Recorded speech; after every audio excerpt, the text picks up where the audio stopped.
everybody. Welcome to the first episode of Disagree to Agree. That's the title we agreed on, right? Yeah. Okay. Disagree to Agree. This is Frank.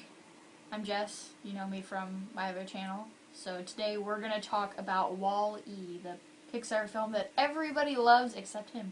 Yeah. And just to preface this, I love Pixar and DreamWorks movies. I'm a big fan of Shrek. I love Toy Story. I love all those movies. So for me to actually not like this one is kind of a big deal. It was hailed by all critics. Gets a 96% on Rotten Tomatoes. How do you not like Wall-E? And I think that the biggest thing is it looks very pretty. It's a very pretty movie. And the first time I actually tried to watch it, I got a half hour in and just gave up. Because there was just nothing going on. It was a little robot looking through the trash, and it had a little cockroach friend. An adorable cockroach friend. Cockroaches aren't adorable. Only in that movie, not any place else. Just in that movie. In general. And there was just nothing going on. And even still, it maybe got about halfway through that you even started to understand what the point of this little robot was. While it is slow at the beginning, I find that to be the charming part. Like, I don't find it to be boring. I find it to be charming. And it is what it's set like some 700 and some years in the future. Yeah. 2,805 or something like that. It's been like 700 years since they've been on Earth. Okay. I just liked watching everything. You're right, it is a pretty movie, and that's probably why I enjoyed the first part of it so much, is just because I didn't need the dialogue, and I didn't need the extra story and everything like that, just because I like to look at it. Yeah. Which I guess isn't a good reason to like a movie. I mean, you should want to like a movie because it has a good story, or it does something. I just found that it was really, this is a reason that I love science fiction, I've talked about it before, is it just, everything always can seem so culturally relevant to your time. Like, no matter when you're watching it, you know, if we watched it, when did it come out? Like 10 years ago, maybe? Not even. No. Like, maybe 5, 6? Yeah, I'd say about 5 years. But I mean, if you had watched it in 1997 or whatever, it would have been relevant to the time. If we would watch it 20 years in the future, I feel like that it would be relevant. So I liked that concept of it. I do see the relevance of it, and you know, it's a big environmental movie. It's one where, you know, you take your kids to see it so that they understand that if they don't start recycling and stuff, that, you know, the world's gonna go to shit. And normally I'm okay with that if it's done pretty well, but it seemed like it was being forced down your throat, and not even in a smart, clever way. It was very, and that's another point, it was very dumbed down to me. There was no intricate reasons as to why stuff happened, or why people were doing the things that they do. It was a matter of the humans that are now on this giant spaceship that's in space waiting to come back home until the planet's cleaned up. They're not doing anything because they have what is, at that time, the future smartphone, which is just this little screen that tells you everything that you need to know. Everything that happens with the humans, and I'm sure that you've all seen this movie, but just in case you haven't, the world has gone, like he said, completely to shit, and it's just, nothing will grow, nothing will do anything. There's no water, there's no plants, there's no life at all, aside from Wall-E, who was apparently one of many robots that were sent there to clean up the Earth and make it livable for humans again. So the humans are up in this giant, like he said, spaceship, where they're just living in space and waiting to come home. But I thought that was, I don't know, I could really see that happening, because the way people are now, they're just waiting for, we're just going to wait for people to stop using oil and find a different means of energy source like that, or we're just going to wait for somebody else to do an electric car, or a different car that doesn't run on gas and stuff like that. I feel like that it was, while it might have been dumbed down, I feel like it wasn't too far from the truth. Like, I mean, could you really see people like, oh no, we're gonna continue screwing up the earth, and then we're just going to go away and then hope somebody else fixes it, because I can see that happening. I could, I guess. And not only, when I say dumbed down, I do think that the message and the way that it came across was dumbed down, but also the humans that are left are really dumb. I mean, really, really stupid. They all huddle around this pool area in the ship, and it isn't until one of them doesn't have that screen in front of them that they go, oh, there's water in the pool area. There's an actual pool. I agree that it wouldn't be that extreme. I think that is just... They were using that... I mean, how many times have you walked down the street and almost been trampled? Well, maybe not you, because you're much taller than I am. But have almost been trampled by somebody because they've got their phone in their face. And I can't say anything because I've done it to people. I'm on my phone all the time. So I don't think that they meant it literally. It was just something that... I don't know. Like, it wasn't a literal... I can't see somebody actually doing that, like, not being... Oh, my God, there is water in the pool. Well, duh, you're by a pool. Yeah. But I think it was more so just the fact that people are so enamored with their things and with electronics and having the screens out in front of them and able to access all information you want at any point in time. You don't really pay attention to what's around you. No, I could agree with that. But it just...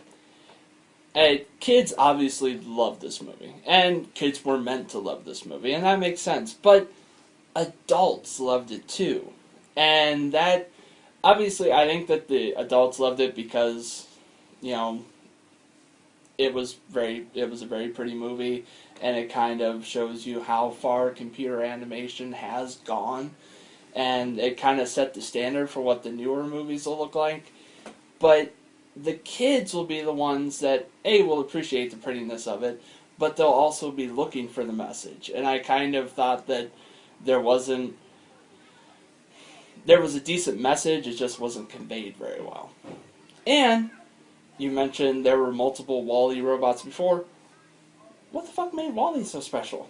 Nothing. They all had died, and he was the last one. But he had a heart. He didn't have a heart. He had a mechanical heart. And he loved Eva for it. He did love Eva.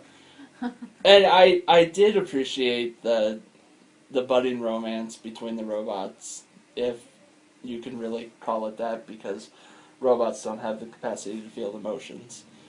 But because it's... Oh, can I interrupt you for a second? Yeah.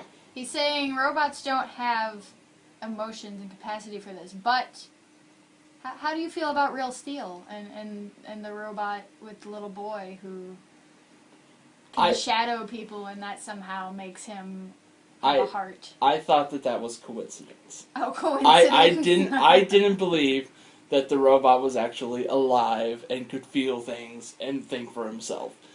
No. I thought that it was pure coincidence. I see. And because it is Disney, I think Pixar is still Disney, right? Yeah, Disney owns everything, so we'll just say yes. Yeah. And because it is Disney, robots have emotions, and they can, even though they technically can't really speak, they speak anyways. Through their eyes. Yeah, through their eyes. Through their eyes and their emotions. Yeah. But and like I said, it took a long time for the movie to get into it.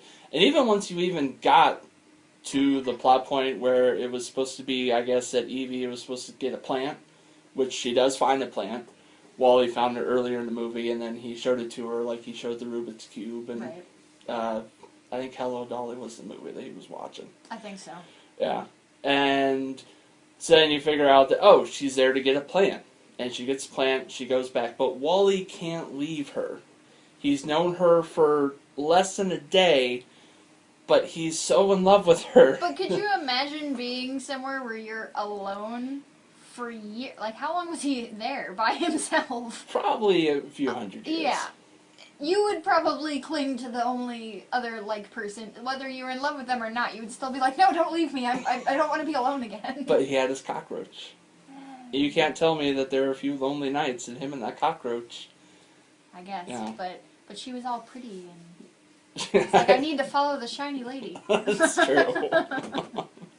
Well, as far as you said that you didn't think the message was conveyed well, I guess I can kind of agree But looking at Wall-E, and then I haven't seen it, and I don't know if you have either, but the movie The Lorax, the Dr. Seuss I've seen that just came out. Mm-hmm. I've seen the old one, which is not a very happy tale, and it's very dark, but it does convey the message of, it's all along the same lines that we need to take care of the planet before we destroy it and completely screw everything over. Yeah. Could you agree that the message was far more muddled in the new Lorax than it was in Wall-E? Because like I said, I haven't seen it, but I've watched a lot of stuff on it, and I've seen it. And the fact that they used the Lorax in a commercial for an SUV, whether it's a nice SUV that's more environmental, an SUV? yeah, I more. thought it was a car. Well, either way, I'm pretty sure it's an SUV though. I thought It could be. bigger. Yeah. Whether it's an environmentally friendly SUV or not, it's still using a movie about making sure we don't screw the environment over so badly in a car commercial. I enjoyed the Lorax, and I do think that the message was clear. And actually, thinking about it, now that I remember, I don't even think that they were concerned with the environment. It was actually, I think consumerism. Like, there was a big Walmart corporation I know in the Lorax, the original one, they're concerned about the environment because they're showing like all these like smokestacks and stuff like that. Yeah. I think this one was actually consumerism. Oh, okay, so it just kind of... So which means that the makers of Wall-E hate America. I don't think that's what it means. They want us to convert to communism, and Wall-E will be our mother god or something. Well, at least he's cute. That's true. I guess. I don't know. I'm definitely fallen to the... I love Wall-E. I think it's one of the best Pixar movies. Production quality, everything about it. I love the story. I love the characters. I thought it was great. But I do tend to fall into a category of people that don't like movies that are more popular, so this is really probably the only video you're going to see of us disagreeing on a movie that everyone loves, me being a person who loves it. Because I tend to hate a lot of movies that people love. Yeah, it is true. Like I said from the get-go, by rights, I should have loved this movie. I really should have. And it did look pretty. I thought the story was weak. I couldn't really get into the characters. Wall-E was pretty one-dimensional. And for the most part, so was Eva. I mean, she kind of softened up a little bit towards the end. And I thought the humans were really, really dumb. I mean, just inexplicably stupid. And by rights, I should feel for that, because I'm not that smart either. And apparently, when you're out in space for a while, you just get fat. Well, I mean, if you're just sitting in a chair eating constantly. Yeah, but that's not what they said, though. But that's what they implied. They were like, you'll lose bones, so you'll inflate. What? Yeah. I don't remember that part. That's what they said, verbatim. You check it out. Okay, You'll see it. We'll see that. Well, we're just about out of time, so I hope you guys enjoy this, and we are going to have a lot of fun with these reviews and other videos we're going to be putting up. If you haven't watched us do the Cinnamon Challenge, you should watch it, because it's pretty hilarious. Alright guys, thank you so much for watching. Any last words? No? We'll disagree to agree. Alright. Bye guys. Bye.